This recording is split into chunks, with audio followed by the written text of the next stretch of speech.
What's popcorn a poppin', gamers? Hello and welcome to Gamers Go to the Movies, the only podcast from the GigaBoots Podcast Network that watches every live-action Hollywood adaptation of a video game. I'm your host, Noel Slamrocket. With me is Bob. Woo, 10 points. Chris Wolfhart. Do you know Zach Ward's in this movie? And Dr. Aggro. Stars. And this time we're watching Resident Evil Apocalypse, which is the second Resident Evil movie. It's very funny because the next movie's more about the apocalypse than this movie. Very confusing to remember the names of these films. If you've never joined us for Gamers Go to the Movies before, we're going to talk about what the movie's about and just say a bunch of stuff about it. It's like we'll give you a general idea of the plot, and then we'll just talk about how it feels to deal with this series and this movie is specific this time. And then we move on to our segments, such as, would we give this a thumbs up, thumbs down, thumbs sideways? Is it worse than the Tekken movie? What's the star power? How faithful is it to the game? Is it a substitute for the game? And should they make one of those Sega CD FMV games out of it? And the most condescending category of all, is this normal person friendly? This time we're here to talk about Resident Evil Apocalypse. As I said before, it's the second Resident Evil film, not the third. And it is written by Paul W.S. Anderson, but it is not directed by Paul W.S. Anderson. Gentlemen, did you feel that when you watched this? Actually, what I mostly felt was that it wasn't directed by Sam Raimi, and it really should have been. That would have helped, but that many such cases. That certainly would have helped any of these movies. Right. I think that, Noel, you looked up the director during us watching this, and we realized that is not even a real director. The only other thing he directed were Amazon movies that came out 2 years ago, directly to Amazon from another region, I think Chile, because he's a Chilean director. Everything else, every other credit he has is a second DP or a second unit director. So he's kind of like the coverage shot man for decades of experience in Hollywood outside of, you know, him being a focus puller and stuff. So this was his only movie he directed, seemingly, until these Amazon movies from a couple years ago. It's really quite something to be like, but Paul W.S. Anderson still wrote this. And I'm like, I know, because they say things like game over. That and finish him.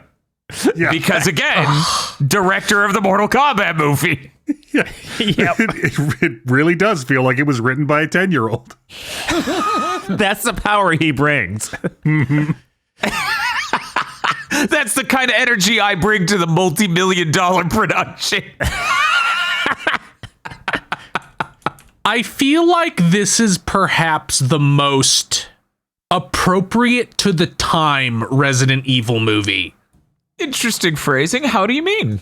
Because this is just a pile of stimuli, and she rides the motorcycle through the window, and she gets psychic powers 2 minutes before the credits roll, and she fist fights the nemesis, and cool music. This feels like the teenage culture of 2014 distilled down into like a corrosive chemical.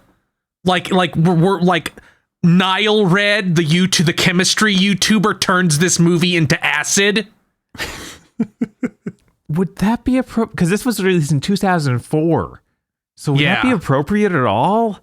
I don't know. Yeah, I think we were still around there. This was still the vibe at the time, I'm pretty sure. Like, this does have a similar vibe to Devil May Cry, except stupid. Really stupid. You said 2014. Bob's confused. You misspoke, I assume. Oh, yeah, I'm sorry. Yes, 2004. Yeah. Yeah. Very much. Uh-huh. We are definitely, like, feeling the effect of, okay, it turns out we can't just make movies just like The Matrix. We don't know how to do that, so what do we do now? Yeah, it does feel like a complete failure of making a Matrix movie or a Blade movie. This is like, or Blade 2, yes, specifically Blade 2, I feel like. This is, you know what I thought of most during this movie was that old movie-based card game. It feels like a mix between grave robbers from outer space and bell-bottom badasses on the streets of Mean. Yep. Which is, it's a card game where you've got decks full of tropes and stock characters and events and just deal them out to make a movie. Yeah, Right. no, that's what the what film you is. get when most, like, the first 40 minutes of this movie at least are literally just random scenes you could see in any zombie movie shoved in no particular order. It's true. It's so great. I'm like, why is there a reporter here? What is she for? Is it just so we can have a reporter? Yes. Yeah, man, the reporter drives me crazy because they seem to, halfway through the movie, Jill decides that she should die. Look, Jill gave her a gun. She's never used one before, but she'll be fine. Uh-huh. She should go alone. She should go alone. I mean, she wasn't going to go alone. LJ was going to go with her. But then that thing that happens all the time in this movie where somebody says or intends to do something and we cut to the next shot and something entirely different has happened. Yeah. Oh, no, that scene ends with Jill being like, no, you go somewhere else, black guy. You cannot go around with her, then she might live. No, LJ, this is her destiny. We cannot rob this from her. You know, I get pointing out the inconsistencies between real Resident Evil things is beyond pointless. Uh-huh. Yeah, no, we've already jumped the shark and we're only the second movie in. But you know that Jill was discredited because Umbrella ran a slander campaign against her, right? With all the why is she disgraced already? Is she already? Yeah, they show all these newspaper clippings of former hot cop fucks up. She's a loose cannon. Maybe that was about, maybe she previously was involved with Umbrella. I don't know. I mean, she does seem like a loose cannon cop on the edge who doesn't play by the rules. Yeah, because the rules apparently are when your police department is overrun with zombies literally eating your police officers, you're not supposed to shoot them with those guns we gave all of you until Jill comes in and she does the smart person thing of shooting the zombies. She rolled this movie opens and we're doing of the era establishing shots. The movie hasn't really taken form yet. I can't remember really how this movie goes, and then Jill Valentine rolls in, tube top, miniskirt, and just sets the tone immediately. I too watched the first 15, 20 minutes of this movie and go, I don't remember any of this. Holy fucking shit. I've seen this movie twice in my life and I don't remember any of this. It's important, though. We got to set up the structure for the movie that we're not going to engage until 40 minutes in. So we need a couple quick scenes of British researcher man and his daughter and the school and the car accident. It's oh man. Yeah, at the end of the day, basically all I can say about this film is that it is a mashup of disparate zombie movie scenes. Like, for example, we didn't talk about it specifically earlier, but between two locations, our whole crew has to go through the spooky cemetery, and then the dead rise up from the ground as zombies. And it's like, that's not really a Resident Evil thing to do. That doesn't even make sense in this biological terrorist sort of situation. Those people would have been dead before. But we have this cool fight scene with the same sound effect over and over, and camera cuts that make it impossible to follow. Yeah, it's real Taken 3. You don't have a single cool fight scene in this game because it looks like it's like I was saying, take it 3. Yeah. Yeah. It's the epitome of that thing that was going around when we started getting action movies, was actual Hong Kong action directors. Mm-hmm. And that started taking over the Western industry. And we started to realize, wait, no, these Western directors have no idea what makes a fight scene cool. So they just get a bunch of shots of things happening and have no idea where to put them or what to focus on in any of them. Yeah, it's pretty funny. It's so bad.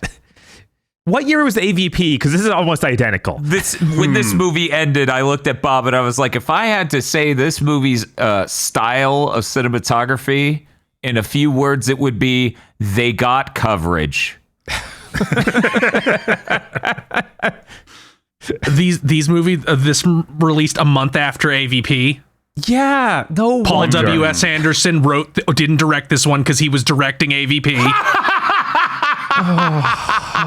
my God. all these Resident Evil movies have this fucking bizarre problem where the main character is Alice, Yes. Mm-hmm. but they still include all the women from the actual Resident Evil games who are always just Alice light. So it's like one of those Justice League stories where Superman is there, but then you have Captain Marvel, and it's like, why are you here? I remember at the time, because I didn't play the Resident Evil games growing up, this movie comes out, and I'm like, wait a minute, I thought Alice was just Jill. Right. Did I read that wrong? Yeah, no, you were right, actually. I think that something that this movie is missing that really saved the first movie, and I say saved in a very light sense, is Michelle Rodriguez. Yes. There's literally no actress or actor in this movie even half as good as her. See, your observation is correct. Hard disagree with the conclusion. I think this movie is elevated by what a dumb, cheap piece of shit it is. You know, it's funny that you say that. I was floored when I saw this cost $45 million. That seems really high for what I saw on the screen. Mm-hmm. Oh yeah, absolutely. Yeah, what? Oh no, you could see where all the money went, crammed into the edges and around the corner. God. We just crammed it into our own pockets and left. It's deeply weird because the guy who plays Dr. Ashford is like a real actor. Huh. Uh-huh. Like he's like one of the main characters in Chernobyl. Oh. And like he's been in a lot of movies that were nominated for Oscars. Wow. So it's just this, and I think he was even like a pretty notable like real actor before this movie. So it's just like weird detour into slop. Yeah. Like it seriously looks like the director went to the props department into costuming actually and said, okay, I have a character who is in what you might consider to be a sympathetic situation. Do you have a pair of glasses that could render him completely unlikable? Right. That he sits there with his stupid little glasses and pulls open his laptop and types in hack search : Hey. Pulls up his Sony Vaio. Thank you. Please respect the brand. I'm like, it was 2004. We knew better. But yeah, I honestly felt like he was kind of the main character for a while because this movie is horribly put together and can't focus on anyone. Well, yeah, it's an ensemble cast. It's a disaster movie. The funny thing It is, sure is a disaster. it sure is a disaster. Speaking of large structural problems, the Umbrella Special Forces guys in the helicopter with their panoply of pan-European accents. One of them who is Zach Ward. He is the leader of the mercenaries, Zach Ward, doing a terrible Russian accent. Why did you hire Zach Ward to be a Russian mercenary? If you don't know who Zach Ward is, first of all, we'll be seeing him again in the Postal movie. Oh, great. Okay. But he's also like the horrible bully kid in A Christmas Story. Oh. The other guy, the guy who plays Oliveira, he's the people who guard the mummy tomb in the mummy. the Magi. Oh. Yeah, he's What? that main guy. He's one of those people where if he shaves, he becomes a completely different person. It's fucking wild. Anyway, those guys. What are they doing in the city? I don't know. Unclear. Like, they get sidetracked from their mission to do their sick-ass rappel with 2 handguns shot that accomplishes nothing, and then the helicopter just leaves them on the ground. Yes. And they decide to go down to street level and get into a gun battle. Manny, you can ask that question about most of the main characters in this.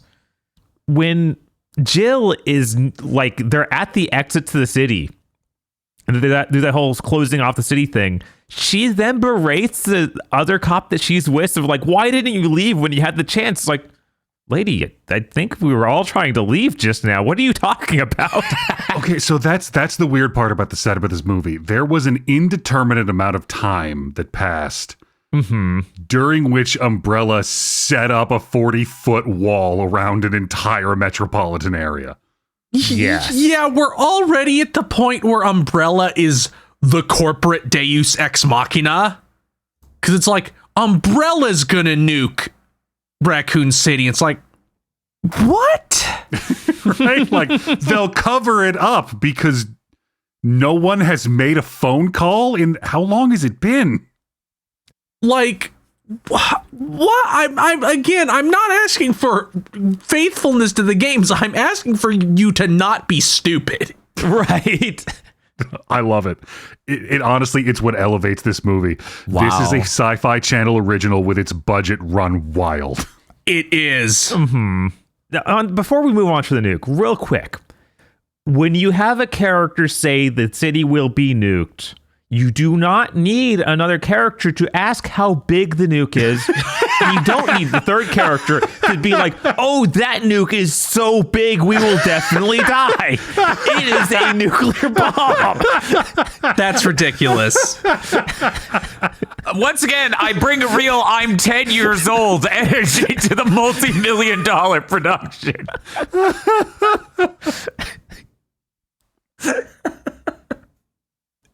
Oh, Like, it's a tactical nuclear device. No, it's not. It blew up a whole city. I'm pretty sure that's outside the scope of tactical. That's just a nuke. right. The million quotation marks primary antagonist of this film, the Umbrella guy. I think he has some special power where I cannot picture his face. Yeah. Just the haircut and that big obnoxious cell phone earpiece. Yes. They're God really bless that lucky when headset. Wesker showed up in RE5 because they had no idea who like the Umbrella guy should be in these movies before then. It's true. They had no conception of how to do Umbrella. It's like he's evil, bored, white man. Okay, that's what we got. What a great arch. Right? He's like, what's up? I have an Austrian accent. We're not really going to examine why that makes me good to be the villain. We're just going to blow it right We're back. just going to leave that out there. So the first time I ever watched this movie, I got so fucking bored halfway through I started drinking. And I was completely sober this time. The experience was exactly the same. I did not retain a greater amount of information this time either. Like, it's just like, yeah, this sure is.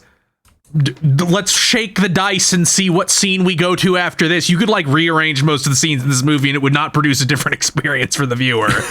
Yeah, like there's so much of it that's, as Bob was saying, just scenes that are in zombie movies. And like when you've got the Umbrella Special Forces on the street just shooting zombies, I'm like, this is all the stuff that happens before Resident Evil 2. Mm-hmm. And there's kind of a reason we set the games after all of this happens.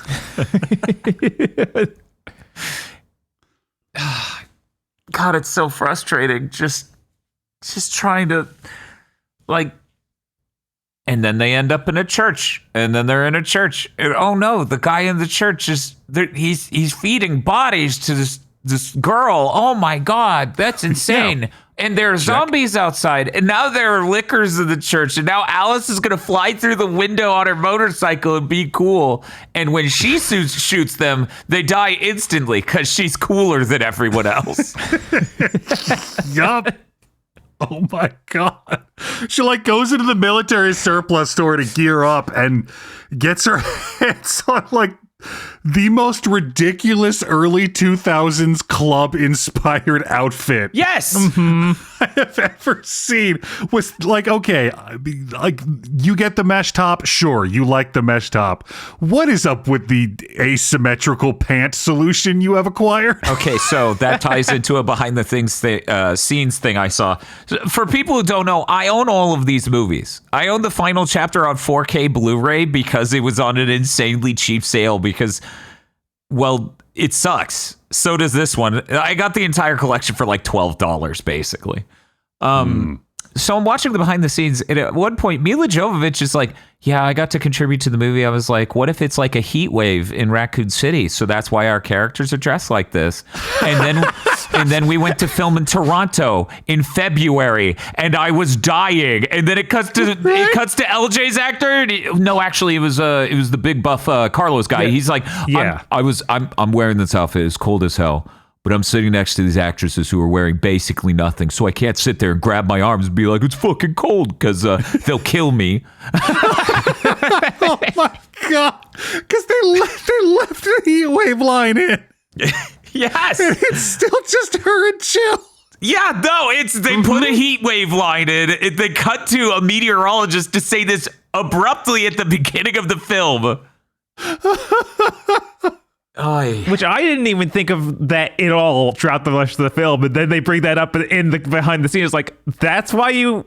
Okay. Yes. Mila Jovovich had this brilliant idea that, I swear to God, we watched multiple behind the scenes things. Every single one of them brings back a different clip of her being like, God, I regret doing that. Oh, man. Yeah, so describing the church scene itself and knowing that nothing particularly led to it logically or out of it logically is why this movie drives me insane. And I think I may think this is the worst one. I'm excited to revisit 3 in the final chapter, which is Extinction in the final chapter, to know for certain. But for $45 million, this should not be firing at a less cohesive level than Welcome to Raccoon City, the COVID film. For $45 million, the Nemesis should not look like that. I don't know what he should look like, but it should not be that.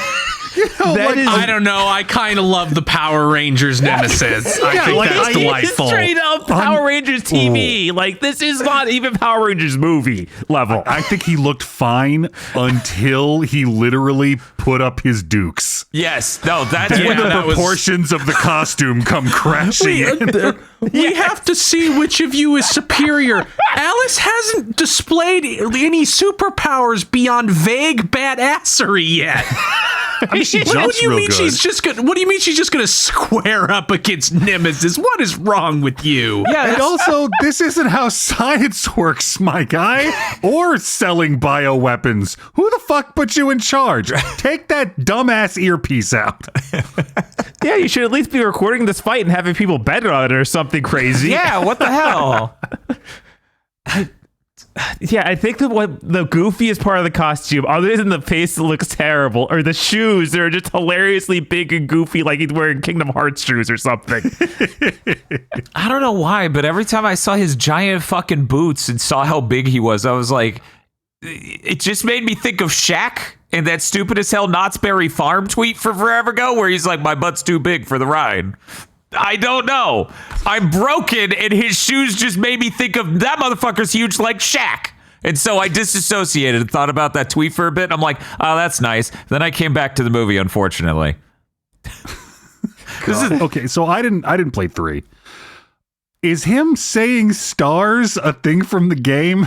Yes. That's something they thank felt they God. had to have him say. Because it made no fucking sense in It's the true. movie. It made no No. fucking sense in the movie. The stars in the movie is virtually just 12 guys in a building for no reason who get gunned down. That's about the level they're coming at. Mm-hmm. In the game. Stars in the games are like the main characters of Resident Evil. Yes. Well, A little different. Jill's there. Yes. Jules is a member of Stars. Yeah. God, now I'm remembering the stupid fucking RoboCop vision they give Nemesis. What the fuck was that? Yes. And then he farmer with shotguns LJ, and that was just disrespectful. I I never thought that Nemesis was supposed to have they were supposed to have that much control over him. That seems insane. Imagine, we do Resident Evil 2 remake and we drop the tyrant, Mr. X, right? And then it comes to like, I don't know, Wesker or someone in the G Gundam thing piloting it. Just some straight up Kate Sith shit. That would be less stupid. By the way, continuing movies we watch having recurring characters. LJ's actor was also in Madam Web. What? Who was he in Madam Web? Oh God. I'm trying. I don't ask me to remember the name of a character in Madam Web. I'm just trying to think of I think one of the God, what's the term? Underling? No, for a hospital worker or like an ambulance worker. Oh. Paramedics. Oh, okay. Yeah, he was one of the paramedics with the main character and Ben Parker. God. Ben Parker. That fucking movie. Oh man. Okay, anyways. I think my purpose here today is to stress something that none of my co-hosts will. That first movie is radically better than this. Their power levels nowhere near each other. That first movie is good and has an appeal to some people. There's a good video game like structure to it, like Dread with the floors and things. This is a fucking shambling mess of a film, too big for its own good, with no good action direction and no good plot ideas at all. Even the ending, which is just trying to be this cool, like, oh, we're going to set up the next one's going to be so cool, you guys, is like this fucking bizarre. You couldn't possibly believe you would do that. You couldn't possibly believe that you're just going to have her in a van with 4 other people and a child for the next movie. Look. Imagine you're 10 years old. God damn it. That works too well. Like this film was distilled genre. That's all it was. It didn't really have a plot or character development. It had terrible action. This movie was pure genre, and I was fucking here for it. It threads that needle of, wow, this movie is incredibly bad, shoves more movie into my face. Jesus. That first movie is like, okay, Resident Evil 5 style. That first movie is a villain who just laughs cockily and then injects itself with the virus to become the second movie. And you go, so what was your plan if you won? You're just going to live the rest of your days being this gooey mess of a shambling super corpse? Like, what the fuck? What? Who thought this was a good idea? The ending of this movie. Like, first of all, what the fuck was that pod she was in? The best they could do. Yeah. I got a picture of it, I'm pretty sure. What the fuck is this? What is this? Why is she in that pose? Why the little chair? Here's the best part, Chris. This came up in the behind the scenes stuff I watched. The original vision is almost, how do you put it? A wheel capsule. She is inside where it's a perfect circle around her and she's just floating in it. And then you watch them do the CG previs and it gets more and more compromised until it's the box with the chair. like they're going for fetal position, but they're landing on Raptor. Yeah, I know. Yes. But then she all of a sudden she has psychic powers, fucking whatever. I think Alice gets and loses psychic powers like 4 times during the course of these fucking movies. Yes. But then the other characters like busting her out with umbrella documentation is like that gets no setup. It's just it happens. We all do this now. Uh-huh. Welcome to Shippuden. There was a time jump.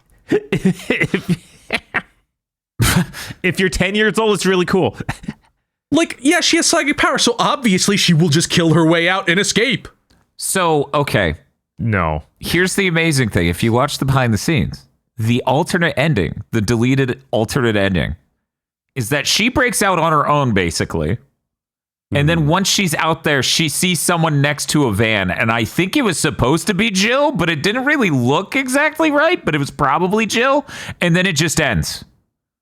Like, it's not the whole crew is here to get you. It's she broke out of the facility and then coincidentally, Jill is there at the same time, which is, about several order of magnitudes less stupid than the full crew plus the child sneak in with umbrella documentation, show up at just the right moment of her breaking out and all these other things.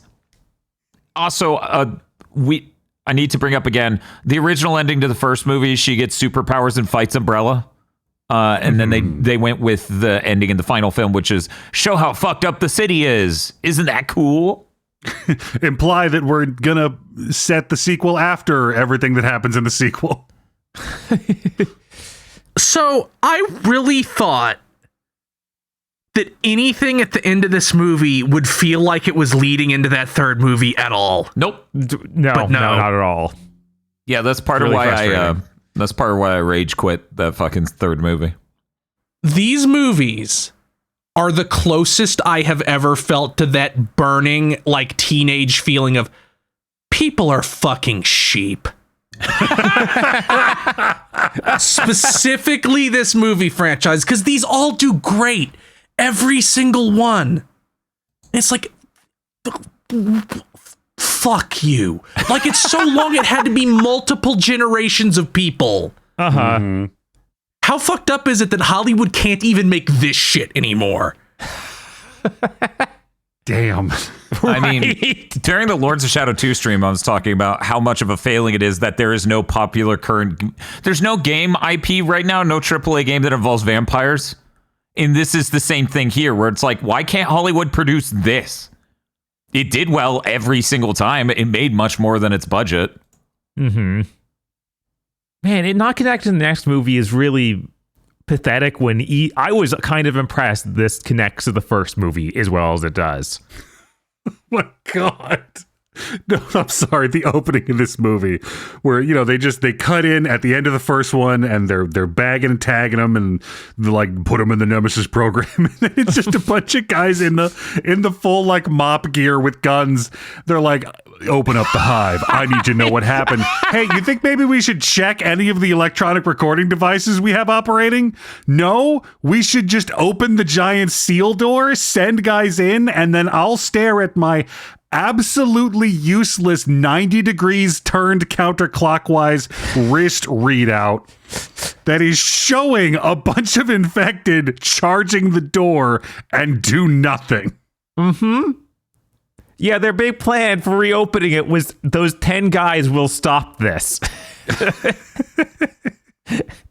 Like, so you sent the Super Spec Ops team. They're all dead. Why are you sending in, like, the archaeology squad? Mm-hmm. They're not even in body armor. They're just in regular biohazard suits. This movie's really stupid. Did you guys notice?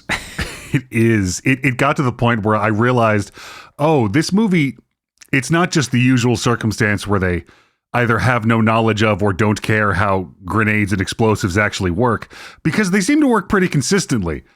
They work like they do in video games. This movie also, at like 2 different points, and I know this is just the kind of person I am who notices this and is annoyed by it. When you finish shooting all of the bullets inside of a semi-automatic pistol, on most of them, the slide locks open. Mm-hmm. So that you don't not know you don't have any bullets in your gun. Yeah, I was impressed when 2 people in a row were like, I'm out of ammo. And then the next person, I'm also out of ammo. I just noticed. Like, the first one who said that seconds ago, didn't make you think, maybe I'm out of ammo? They didn't even think that for a moment.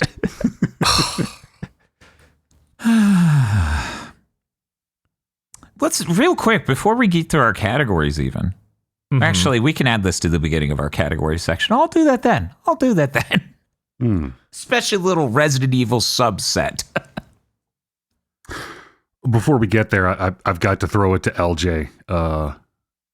in a movie of constant, terrible one-liners that fall flat, he's got the best one in the movie, where dumb earpiece umbrella man walks into the helicopter and he's like, "Why aren't we lifting off?" And he just turns around and says, "Sorry, I usually drive a Cadillac." Yeah, that wasn't bad. Honestly, I thought I would hate LJ a lot more because I remember really disliking his character the first time around, mainly because of his 10 points comment as he runs over a zombie and how upsetting that was, because that's not what Resident Evil is. You're just referencing video games because this is a video game GTA. movie. Yeah, he said GTA. It was a A totally game you different also thing. don't get 10 points for running over people in. But there was a really popular joke with the generation before ours about hitting people and getting points with their car because lead was in the air.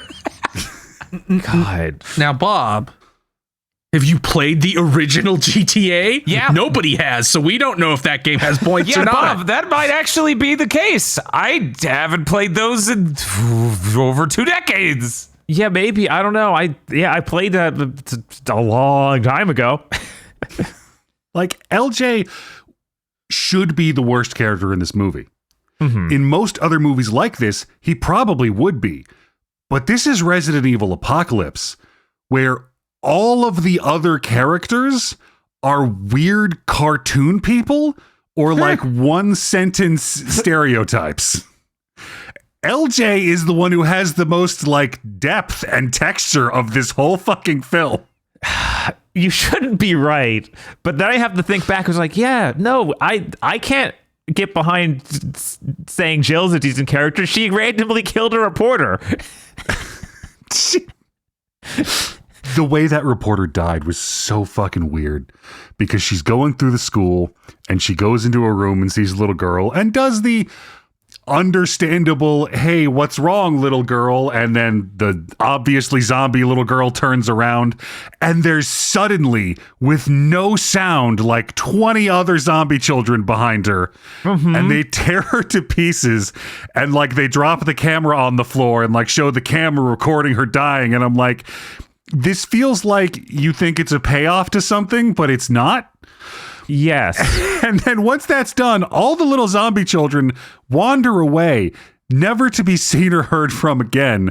And Jill goes into that room, and the little Ashford girl they're looking for is just in that room. Yeah. Yeah, it's like one of the most baffling parts of this whole movie, which is filled with weird, like, editorial and directorial choices. And that's probably the peak of it. Did I misunderstand this? And then she picks up the camera. I'm like, oh no, you misunderstood this. Right. Yeah. No, that's... So much of the movie seems unaware of the movie or what a movie might be. The scenes are just things that exist, floating little islands. It's so annoying. That scene is one of the most frustrating parts of this. I felt so bad because every time it cut back to Jill, I was like, why are you not Courtney Cox? Yeah, that would have worked, wouldn't it? Yeah, that would have worked. I don't want her to be in this movie, though. Have I said enough that I hate this fucking movie? That I think this might be my least favorite of all of them, which is impressive because, and I, please look forward to this. I rented Resident Evil Extinction, the third one, watched maybe 20 minutes into it and went, nah, my life is worth more than this, and did not finish watching it. If it wasn't for the final one of these being this unwatchable piece of shit because of the editing, like that movie, like the only way to beat number 3 is to be like technically unwatchable. Yeah, I feel the final chapter is the worst. It's got to be the worst again, but I dislike the second one so much that I find it hard to imagine. Anyway, any other comments or things to bring up before we move on to our categories and rankings? I just wanted to point out one immaculate shot where the Umbrella Special Forces are on the street just firing their automatic weapons because that's a cool thing to have on camera. And I think its main guy pulls out a grenade and like throws it down the street. And then twice the distance that he threw that, a gasoline explosion goes off. Yep. I'm like, that's it. That's the whole movie.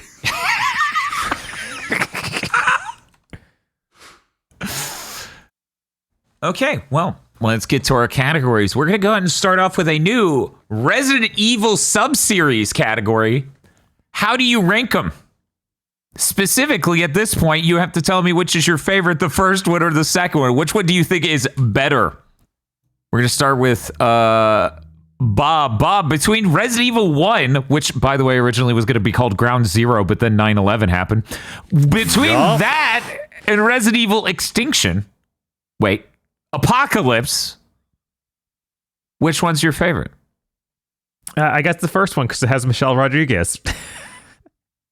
Chris Wolfhard. Oh, this is so difficult. This is beyond a mid-off. This is like a slop-off. This is the Digital Foundry. We have turned on the ray tracing. Can you notice it off? I'm gonna have to say that Apocalypse wins just because I still think it is more of a cogently structured film. Aggro. Oh, Apocalypse by a mile. The first one is a movie that tries and stumbles. It could have been. This movie is vegetable soup.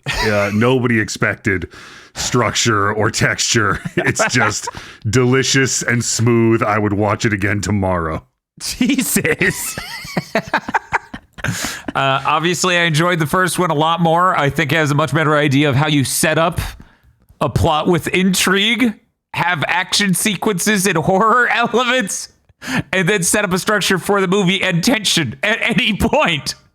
This is fucking a shambling mess nightmare of a film in comparison. So my list currently is RE1, and then in second place, Apocalypse. I look forward to how this evolves, so that way we can each individually, and perhaps if I can do some advanced math as an aggregate, recommend the movies. Chris is like, oh, I can answer that right now. I don't. I don't recommend the movies. Oh, we have 7 of these films. Because there are 6 of them in this series, and there's one more called Welcome to Raccoon City. It doesn't count. They're releasing another one later this year. No. Are they really? That's coming out this year, allegedly? Yep, that is what they're saying, yeah.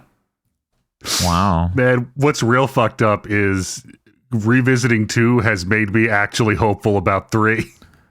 Oh, you're fucked. Oh, no. There's a chance we end this in aggro.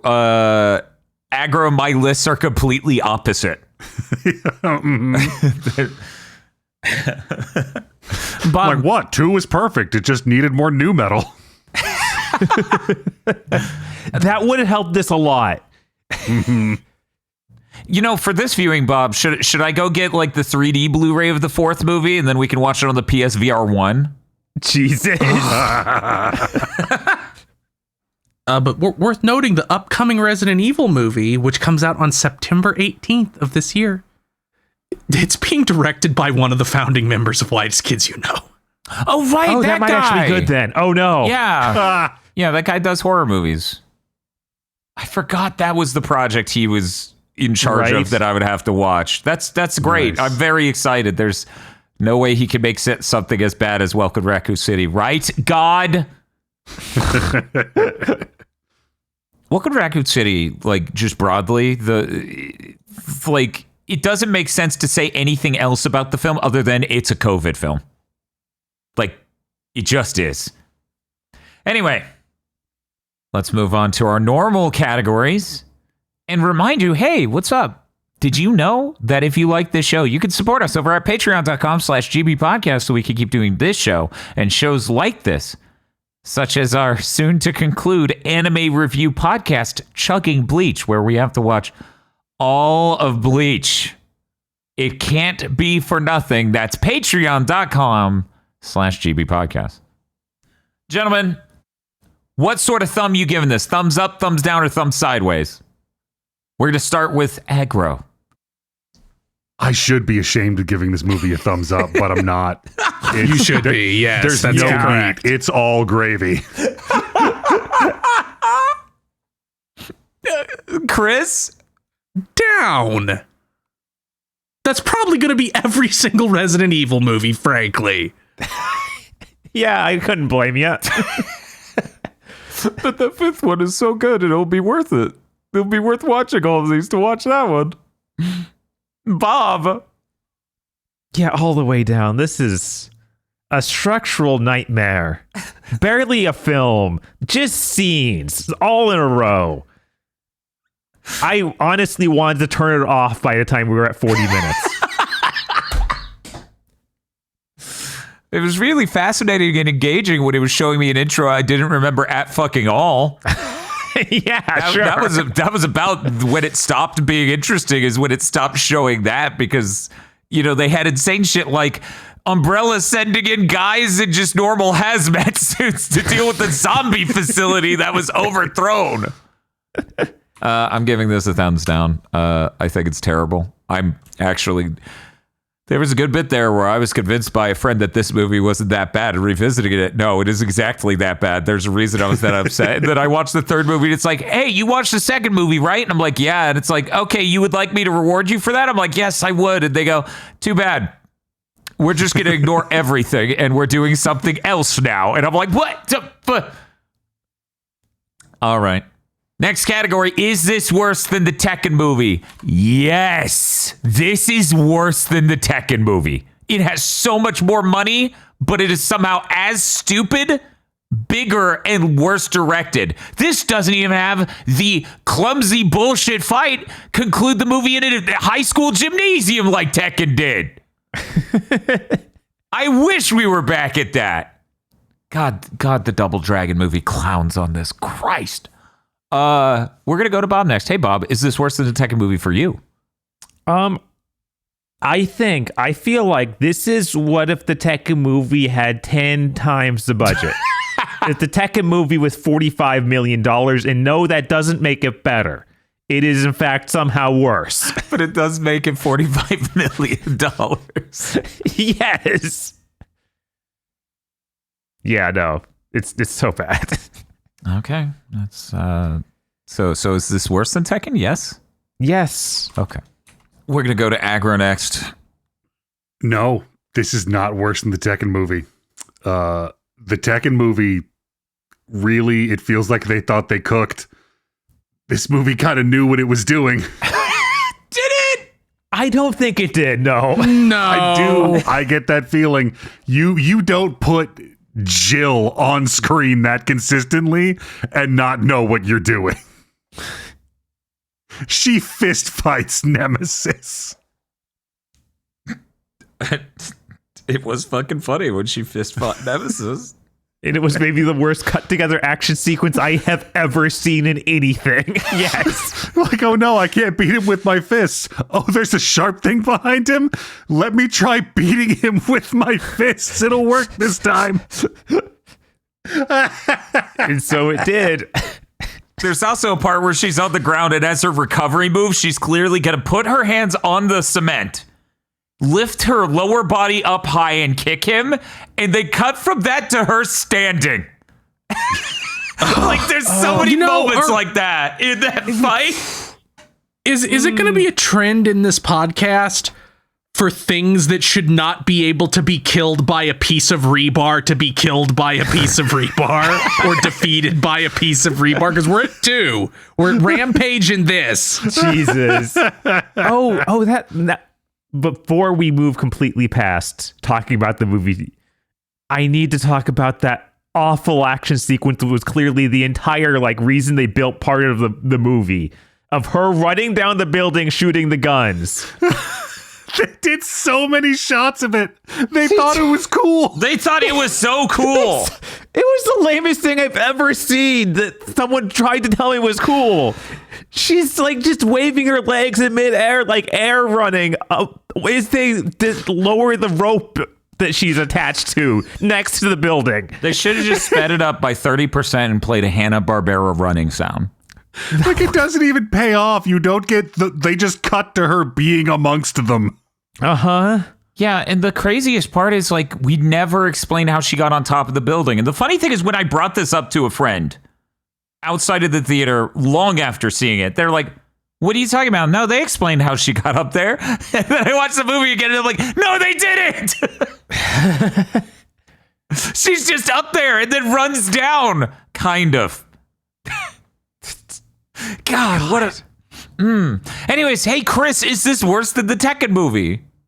Yes, and it really upsets me that the further we get into this show, I feel like Tekken is going to keep going up and up and up until I'm terrified that by the end, it will somehow be in the top half. Yeah, that is a fucking concern. We have to watch another Angry Birds movie. I hear it's good. I don't believe that. I don't believe that. I can't believe that. I can't allow myself to believe that. Next, we got to talk about the perceived star power of this film. Is the cast of this film getting people's butts in seats? We're going to start with Aggro. Oh, I guess the main question right off the top is, like, you've got Mila Jovovich. Like, hey, Mila Jovovich is in this Resident Evil movie. Doesn't that make you want to see it? Now that may have worked the first time. But I feel like in this post-Resident Evil 1 world... No, it's okay, I agree. You get to see her topless again at the end of this one. You gotta go. No, see, we have DVD players now. I can just pop in the first...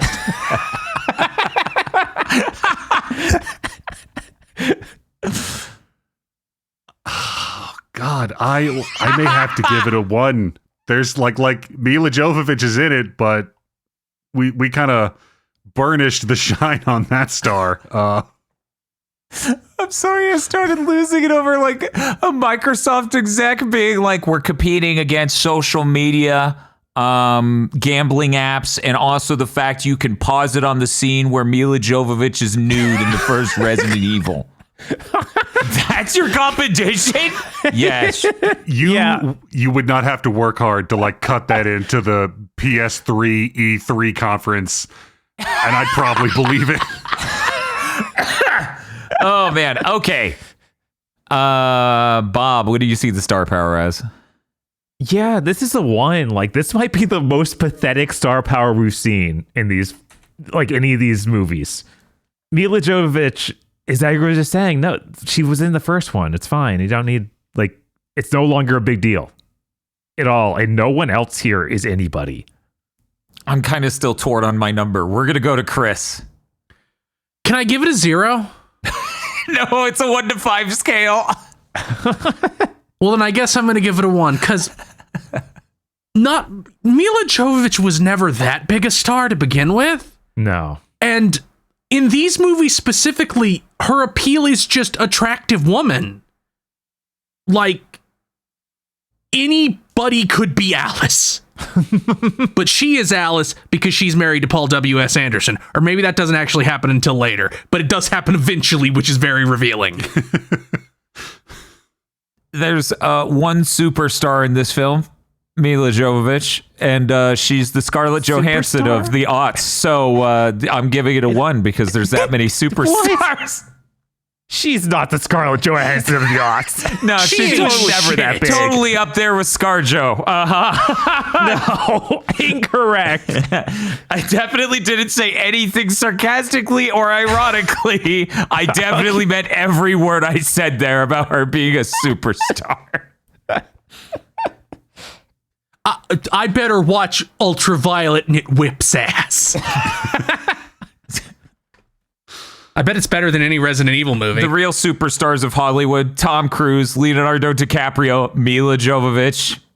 Didn't Scarlett Johansson have her own basically Ultraviolet film where she played some character with a fully unlocked brain? Mm-hmm. Lucy. Mm-hmm. Oh my God. Oh, God. Okay. Morgan Freeman is in that trash. I don't think that's like an Ultraviolet science fiction action movie. It's got a couple of action scenes, I think. Also, it's 2014. It was a fucking million years after this. Yeah, of course. Or 10. Who was in Salt? I don't know. Oh boy. Oh, this next category. We got to rank this on a scale of 1 to 100 on faithfulness to the game. Which we could even broaden this out to game franchise. I don't know. There's something really funny about how it's clearly Resident Evil 3, even though it's 2. Yep. That's so weird because maybe this is just from a fan perspective at the time. Like, I never felt like 3 was the big one. It was 2. But 3 has the hot lady, and we need another hot lady. And it has the more notable, distinct-looking monster. Yeah, that's true. That's probably, yeah. Yeah, I mean, really, you want to talk about it. It's that 3 has the nemesis, which is easier for a screenwriter to adapt into a script that sucks than anything in 2. Nothing in 2 really has... Like, Birkin is it in 2 for adaptations. Yeah, I don't think you could make Mr. X work on screen in 2004 in this price range. But he's so cool. Birkin is such a typical, like, story you would expect as this cool zombie movie, though. Like, that would be... Yeah. Much more like if you were making a real movie instead of whatever these are, you would do that. You would just yes, do 2. No, that's a really good hook and arc in the way the characters connect and stuff. Like, yes, 100%. And that's why I was saying that that's the only thing you would take from 2. Because what else are you going to take? The insane chief of police, the orphanage? Yeah, that would be cool. that I could mean, do Ada could do some Wong. stuff. Who? Yes. Ada Wong. What? No, Jill Valentine. Nobody likes Ada. Nobody likes Leon. They just they're not No. appealing characters. Yeah, was 4 out by this point? No, it was the next year. That explains it. I was actually looking it up because I was super confused as to what was going on in like the Resident Evil games at this time. It's like, oh, they were kind of in a lull in games. We were doing Outbreak games and Gun Survivor stuff. Or Yeah, Dead End. it's taken them a million years to make 4. Right. Yeah, four was made something like 3 times, or 4, or 5. So, having had that discussion, we got to rank the faithfulness of this movie on a scale of 1 to 100. Uh-huh. I'm going to start with Chris.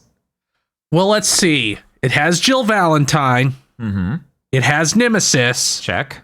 Raccoon City gets nuked. Check. And there's a black cop who dies. That gets you a 30. Also, Carlos. Carlos is there. Oh, that's true. Carlos is there. But so that gives you a 30 still. You don't get more points for that. Bob? Chris is right. There are things from the game in this. There are liquors. Oh, that's true. I'm trying to think if they even go to any locations from the game. I don't think they do somehow. They're in Raccoon City, though. Right? Is that surplus store she goes to the store from 2? I don't think that's Kendo's. I don't think so. I didn't see the name, think it's though. Kendo's. It doesn't have Kendo vibes. No. No one goes, hold on. Yeah, I think 30 is right. I think that's the correct score for this. Yeah, weirdly, I'm also sitting at 30. Because, like, when you think about it, it shouldn't push out of the bottom 30% if it has none of the spirit of any of the games. Like, it feels like the characters have the name and a little bit of the appearance of the characters, but nothing beyond that. Uh-huh. I love how, like, most of the movie is just, like, the early 2000s aesthetic.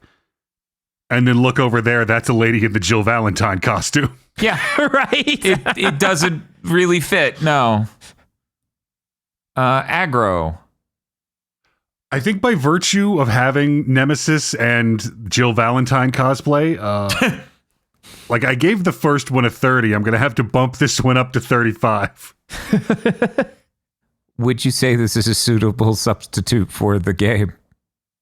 Bob. No, I don't think it would substitute any one game, much less the weird, bizarre confusion of 2 and 3 that it is. Chris?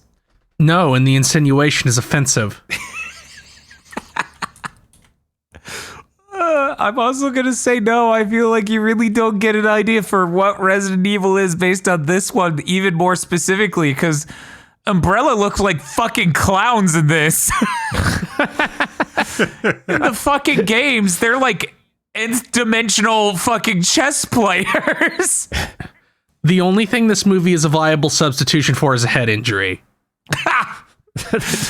Aggro. Yeah, no, these movies are not adaptation, they're pillage. No. Should they have adapted this movie back into a video game? Aggro. God, yes.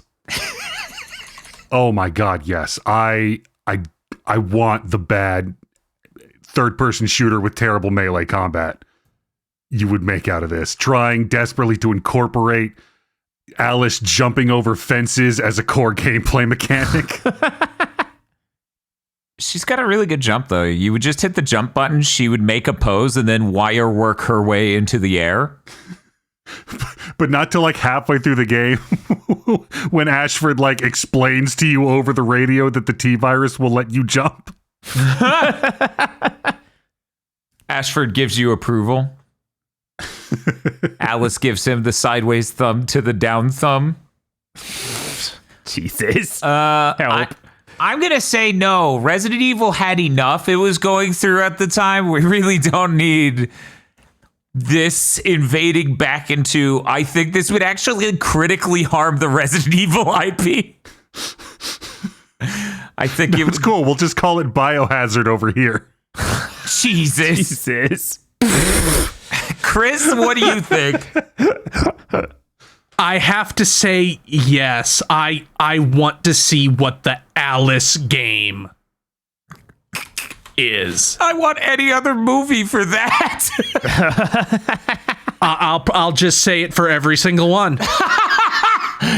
I really want any of them would be titans of trash. I really want the third one to get converted. I'm so excited to talk to the soup NPC. I forgot that game had any character. I mean, that movie had any characters in it. There's a guy who shakes soup cans. Bob. This is hard, but I'm going to have to say yes because what you have described is just Blood Rain was the skin. Oh, it's true. Yeah. Oh God, Blood Rain's basically already these movies. This would be Hunter the Reckoning. It would just slide into that because it's so aughts bad horror. It's like Blood Rain the and Reckoning because you need to jump. I'm sorry, that's too important. That's vital. So perfect. We just make this movie into Blood Rain, and then we get Yue Boll to direct the movie based on that game. No. I now I'm like, wait, a Yui Boll movie might be better than what we just watched. Oh no. I mean, I think the Alone in the Dark movie was better than this. We're gonna have to watch it again, so I get to check that. But right from my memory of having watched it for Cursed Content Club, I think the Alone in the Dark movie was better than this. Should they make this into an FMV game? I'm gonna start. No, just no. No. Bob. Yeah, no, this movie, as I've said multiple times, is a random compilation of scenes. No, it wouldn't work. Even the action and none of them are even just good in a random order. Like, how many times does she approach and back away from Nemesis during the Nemesis fight? I don't know. It changed every cut. It's true. Chris. No. This movie doesn't have a single... This would be sub the Power Rangers FMV game on Sega CD. Yes, it would. Ask me how I know. Aggro. No, you got it. It's already incomprehensible enough visually. Right. And moving on to our final category and the most derogatory. Is this movie normal person friendly? Would you recommend it to a normal person? Bob, would you? Oh my God. It did good at the box office. It did. But I don't think nowadays it would. Like, I don't know. I don't think this is normal person friendly. I think this is a little bit too dumb. Just a little. And a little too incoherently shot. So it's just barely not. Aggro. Yeah, no, I think Bob's got it. Like the movie, I think it did well because of the time period it came out in. The movie's kind of bad. So I would only recommend it not to like the gamers, but to people who are into this schlock. Does that qualify for a yes or a no? A no. Okay. Yeah, it feels like that's such a specific subgenre of normal person. Chris. Yes, but only if I didn't think much of them. So stupid motherfucker friendly. I see. Yes. Like I look at the box office of these movies, I'm like, wow, people really sucked this shit up. You know, it's pretty bad when I'm as much of a movie that is an adaptation of Things slut as I am. And I love Resident Evil, and I fucking stopped seeing them in theaters after this one. Nobody else did, though. Right. It only went up from here. Which is fucking wild. Oh, man. Okay. It kept going up after after the next one, I think. Well, that's when they got people back in with 3D. Also, the fourth movie is, good at all. I mean, the first movie has the trailers where they show you Wesker, and you have to see that on screen if you're a gamer. That is true. The reason I bought this collection of fucking Resident Evil movies on Blu-rays is because of Red Letter Media showing clips from the fourth movie, and I'm like, oh, that Wesker fight is incredible. I need this in my veins now. So I've only seen Wesker show up for like 2 minutes in the Resident Evil 4 remake. And watched the entirety of that Netflix series. So I'm telling you the punchline now. When we get to 4, I'm going to be like, why is Wesker white? Please look forward to this joke again, then. Thank you. I'm going to have to go with yes, this is normal person friendly in the most derogatory sense. Clearly, the ticket sales agree. This is a movie that the average consumer likes enough. We have so many of these to get through. I haven't done the math of how much of the rest of gamers go to the movies as of right now is just Resident Evil films, but it is staggeringly high. Anyways, thank you very much for listening to this. Please look forward to the next episode where we review something that is, check this out, a video game adapted into a movie. The executive producers for this month's GigaBoots videos are Spaceman Spiff, Red Blaze 27, Brendan O'Sullivan, Cooper Tank, BN12, and Rado. Thank you very much to our executive producers, and also these guys. If you want to become an executive producer or a normal patron, head on over to patreon.com/gigaboots today.